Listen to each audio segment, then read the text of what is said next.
Alors, soyez les bienvenus sur la chaîne Jadin TV. Là, j'ai besoin de sommeil. Donc, ça se voit, non? J'espère que vous allez tous très bien. Aux nouveaux, aux anciens, je vous salue. Je vous souhaite la bienvenue sur cette vidéo. Donc, aujourd'hui, parlons de business. On va parler de business avec la chaîne de Parlons Business, donc qui a fait une vidéo assez intéressante sur ce qui se passe actuellement aux États-Unis. Donc là, la vidéo, elle est titrée Urgent, Trump confisque le passeport américain des Africains naturalisés. On va voir ce qui va se dire dans la vidéo. Après, on va donner notre avis. L'heure est assez grave parce que ce qui se passe aux États-Unis est quand même assez alarmant. Je vais déjà vous raconter l'histoire d'une Ivoirienne, c'est une histoire qui circule sur les réseaux sociaux présentement. Et je vais vous raconter en quoi l'administration Trump a raison et tort en même temps. Bon, ceux qui ne le savent pas, il y a l'histoire d'une Ivoirienne qui circule, donc une sœur de la Côte d'Ivoire qui a la double citoyenneté. Je viens ici à mentionner que les États-Unis acceptent la double citoyenneté. Donc, elle quitte les États-Unis, elle rentre dans son pays, la Côte d'Ivoire. Elle y passe de très belles vacances, elle revient aux États-Unis. Et quand elle revient aux États-Unis, je vous dis, elle a la double citoyenneté, donc elle revient, elle a son passeport américain. Aux frontières, c'est un truc qui est arrivé là, ça fait même moins de 48 heures, je pense, ou 72 heures. Aux frontières, donc, la police des frontières lui retire son passeport américain. Parce qu'on lui dit que, normalement, elle aurait dû rentrer aux États-Unis avec son passeport américain. Maintenant, ce qui me fait me poser la question, pourquoi elle serait rentrée avec le passeport ivoirien, sachant que peut-être, à moins qu'elle ait un visa dans le passeport ivoirien, mais le passeport ivoirien n'entre pas aux États-Unis. Mais bref, c'est l'histoire. Peut-être vous allez mieux comprendre devant après. Et là, apparemment, elle n'a plus de passeport, elle, américaine de son État, et peut-être, elle peut se voir révoquer la citoyenneté américaine. Alors là, dans ce cas, les choses vont prendre une tournure qui sera vraiment dommageable, quoi. Parce que dans le cas où un Africain, peut-être qui est déjà naturalisé aux États-Unis, qui est donc américain, si cette personne se voit retirer son passeport, alors là, ça devient quelque chose d'autre que je ne comprends pas. De toute façon, moi, personnellement, je pense que je suis d'accord avec l'administration, je vais réussir à le dire, l'administration Trump, sur certains points, sur beaucoup de points d'ailleurs, il faut qu'on le dise. Parce que c'est normal, c'est légitime que quelqu'un, comme par exemple un président des États-Unis, travaille avant tout pour son pays. Et c'est normal aussi qu'un président, par exemple, africain, travaille aussi pour son pays. Mais malheureusement, nous avons vécu des choses qui sont extrêmement extraordinaires. Des présidents qui ne travaillent pas pour nous, mais qui travaillent pour l'intérêt d'autres pays occidentaux, dont la France, dans les cas les plus évidents, quoi. Parce qu'à chaque fois, on sait qui élit nos présidents et tout ça. Donc, finalement, ça devient normal quand on voit qu'un président africain travaille pour, par exemple, un autre pays. Mais là, ce cas-là, c'est quelque chose qui est vraiment un peu bizarre. Par exemple, on parle des immigrés qui sont passés par le Nicaragua. Il y a beaucoup de jeunes du Sénégal, j'en ai même moi dans ma famille, dans ma propre famille, qui sont partis par ce chemin, qui sont allés aux États-Unis, qui sont rentrés aux États-Unis par ce chemin. Donc si aujourd'hui on parle de les expulser, je pense que il n'y a rien de plus naturel, quoi. Il n'y a rien de plus normal. Parce que ces gens-là ont été ici en Afrique et ont su trouver l'argent qu'il fallait pour aller jusqu'aux États-Unis, mais pour aller y être illégal. Donc il n'y a pas de logique dans ça. Dépenser des millions de francs CFA, disons, pour accéder aux États-Unis, pour y être un illégal. Donc c'est complètement illogique. Avant de continuer, regardons un peu les commentaires, comment ça se perçoit, surtout l'histoire qu'elle vient de raconter. Sirène Kamer dit qu'en certains pays d'Afrique sont dirigés par qui il faut, on n'aura plus besoin d'aller ailleurs. C'est tout. Et effectivement, dès qu'on aura les dirigeants qu'il nous faut, des dirigeants patriotes, des dirigeants qui croient en l'Afrique, des dirigeants panafricains, des dirigeants qui ne se rabaissent pas devant un dirigeant tel que le dirigeant de la France ou bien des États-Unis ou bien de la Russie ou bien de n'importe quel autre pays du monde. Tant qu'on aura ces dirigeants, ces dirigeants qui se savent importants, ces dirigeants qui connaissent leurs valeurs en tant qu'Africains, ces dirigeants qui connaissent la valeur de l'Afrique en tant que continent. Moi, je pense qu'effectivement, ce que Sirène Kamer a dit, c'est vrai. Donc, on n'aura plus besoin d'aller ailleurs. Si tout se passe comme il faut, on n'aura plus besoin d'aller ailleurs. Au contraire, ce sont les États-Unis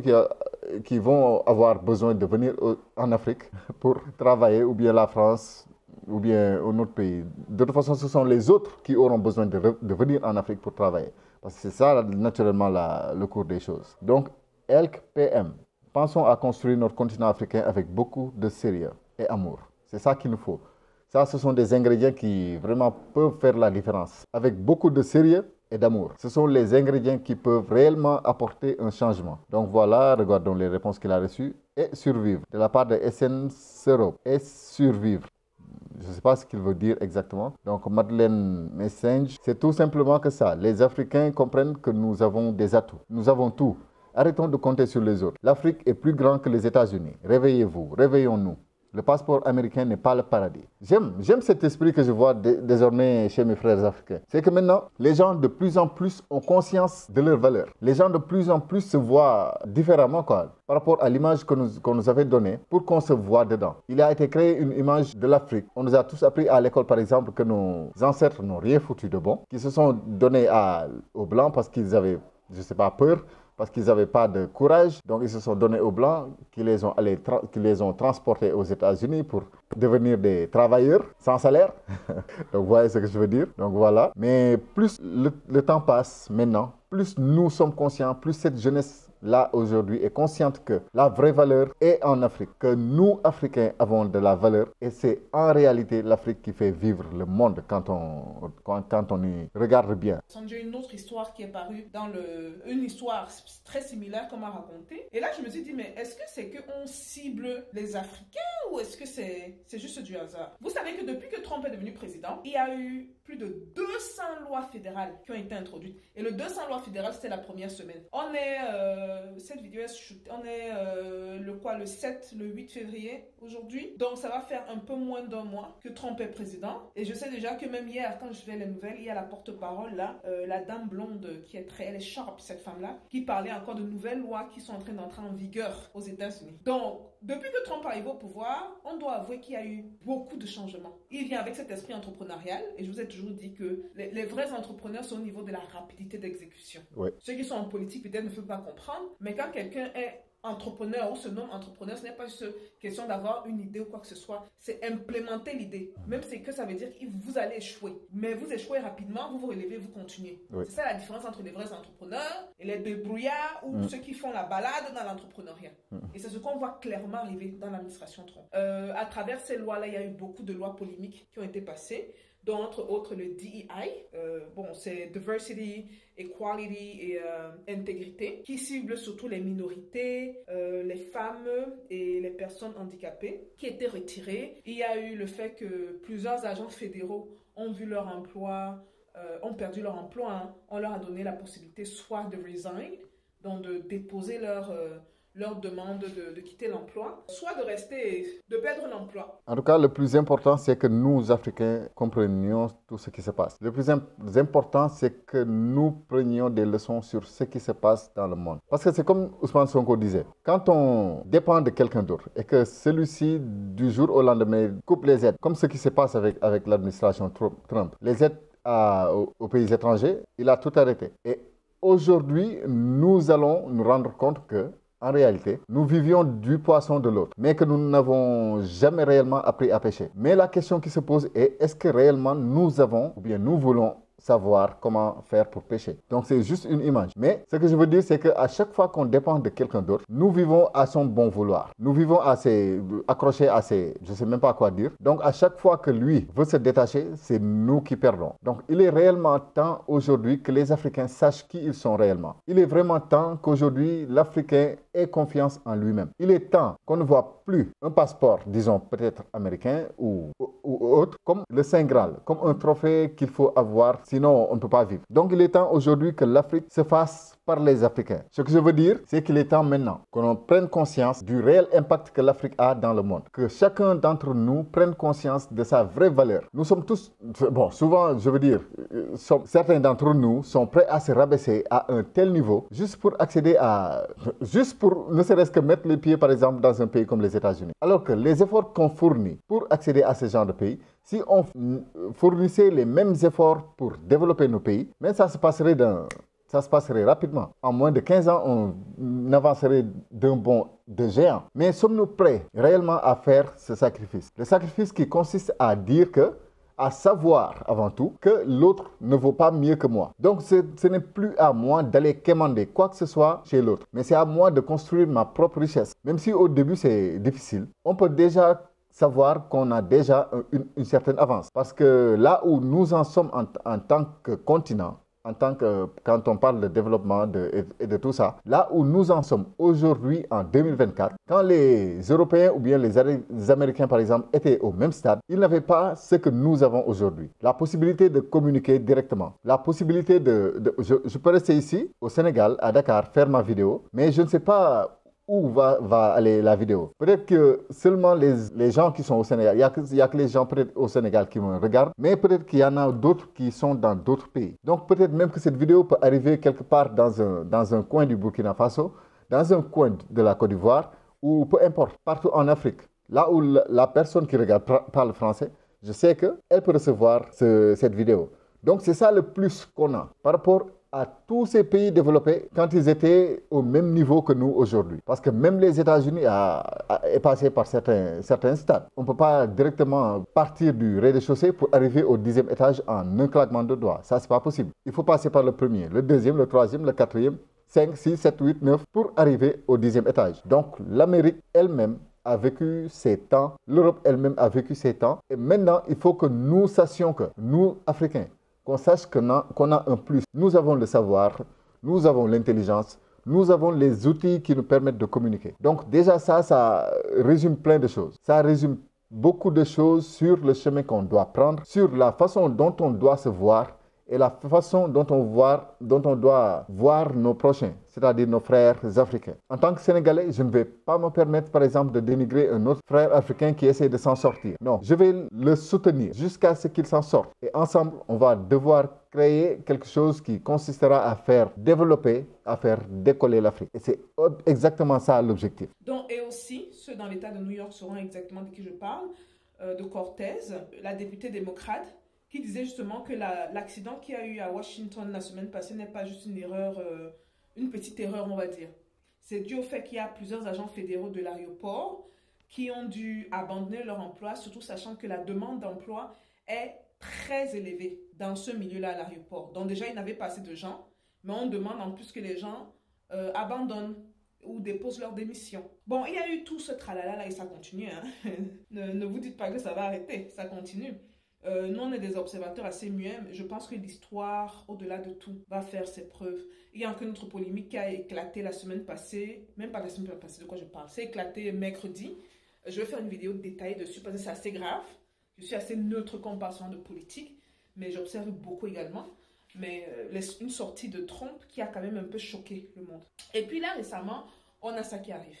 On retient le passeport des Américains. Bon, ça me semble pas du tout logique, quoi. C'est-à-dire retenir les passeports, parce qu'on peut littéralement alors donc parler d'Américains. Donc retenir des passeports d'Américains parce qu'ils viennent de l'Afrique. C'est ça, non?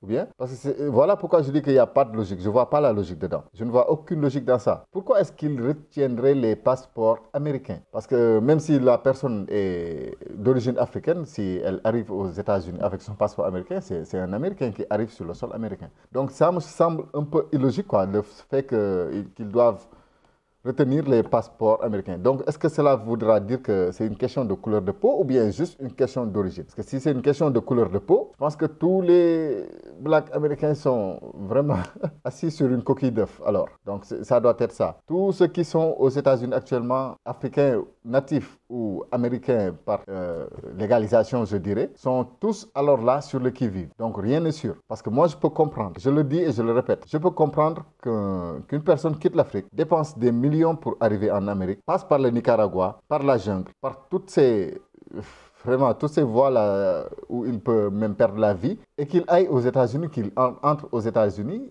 illégalement. Là, je peux comprendre qu'on lui...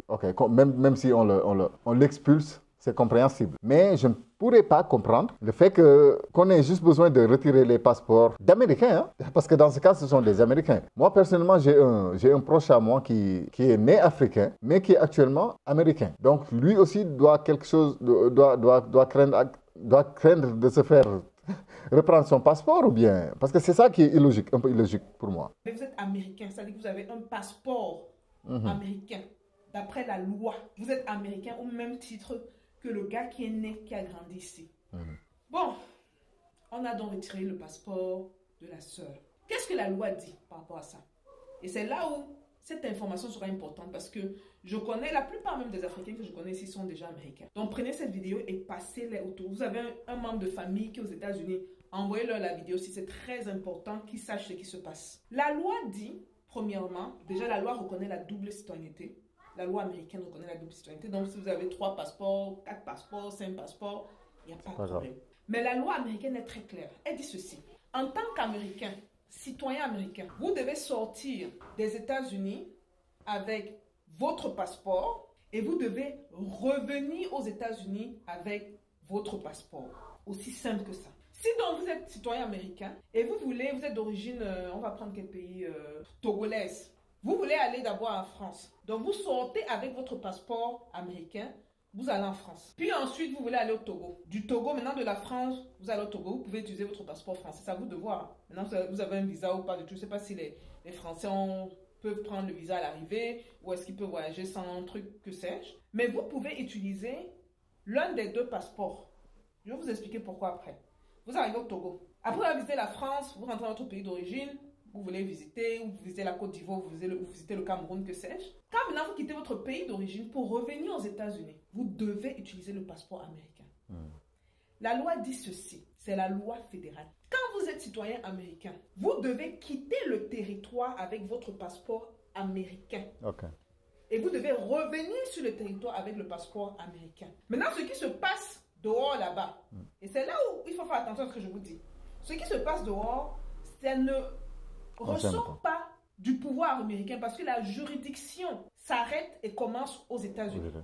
Si donc vous étiez par exemple en France, comme moi j'ai eu à faire des tours avant d'aller en Afrique, j'ai fait la Suisse, j'ai fait la France, après je suis arrivé ici en Afrique. Ce qui s'est passé entre le moment où je suis sorti et le moment où je suis rentré n'est pas du ressort du gouvernement américain. Maintenant, il peut vous poser la question de savoir vous étiez dans quel pays. Si vous répondez à la question, rassurez-vous que vous répondez à cette question dans les pays, pour les pays où votre passeport a été scanné. Parce que n'oubliez pas, quand vous arrivez dans un pays, quand on prend votre passeport, ils ont leur machine là, on scanne le passeport. Donc n'allez pas dire, oh, j'étais, peut-être, par exemple, après la France, vous avez décidé d'aller en Angleterre, ok? Et pour l'Angleterre, je prends toujours l'exemple du Togolais, vous décidez, bon, disons que le Togo n'a pas besoin de visa, ok? Ou bien le Togo, même, on va rester sur le passeport américain, un Togolais américain. Vous décidez d'utiliser votre passeport américain pour arriver en Angleterre. Vous vous rappelez, ils scannent. Ils vont scanner, si vous prenez l'avion en tout cas. Parce que c'est que le UK n'est pas dans la zone euro.